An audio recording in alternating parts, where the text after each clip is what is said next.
Salam Malaysia Madani. Saya Rukaisara Edina binti Ari, kru TV PSS Tititantes pada hari ini. Seperti yang kita lihat sekarang, berlangsungnya program Galakkan Membaca. Jom membaca 10 minit peringkat sekolah 2026. Pelajaran Galakkan Membaca dan Jom Membaca 10 minit peringkat negeri Pulau Pinang bagi tahun 2026.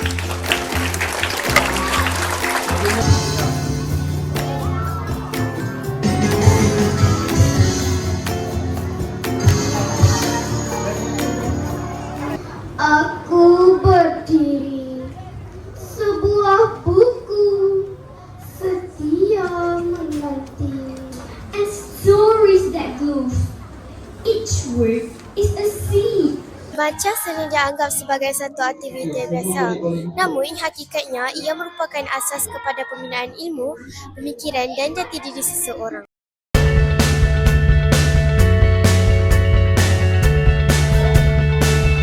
Oh, mari kita temu bual guru-guru dan rakan-rakan di sekolah ini. Apa pendapat awak tentang budaya membaca? Budaya membaca sangat penting untuk kita terapkan di dalam kehidupan.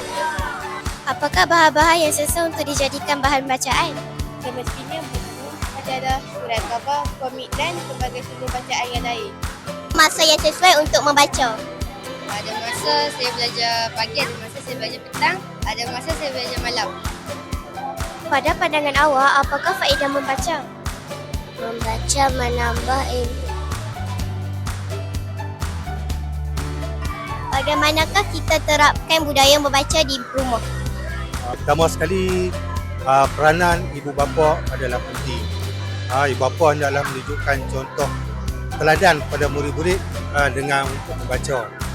Yang mungkin boleh kita sediakan tempat khusus di rumah untuk kita membaca. Kita letakkan buku-buku di meja, di atas almari supaya senang untuk murid-murid ataupun anak-anak mengambil buku. Yang kedua, mungkin boleh kita wujudkan satu tempat khas untuk diletakkan buku-buku supaya murid-murid anak-anak boleh mengambil buku untuk baca. Dan yang ketiga, mungkin boleh dibawa anak-anak ke perpustakaan. Demikian tadi program Galakkan Membaca 10 minit. Jom membaca 10 minit. Izinkan saya sudahi dengan serangkap pantun. Kau angsana pandang tak jemu, bunganya luruh ke dalam raga. Buku laksana lautan ilmu, dasarnya penuh mutiara berharga. Sekian, terima kasih. Jumpa lagi.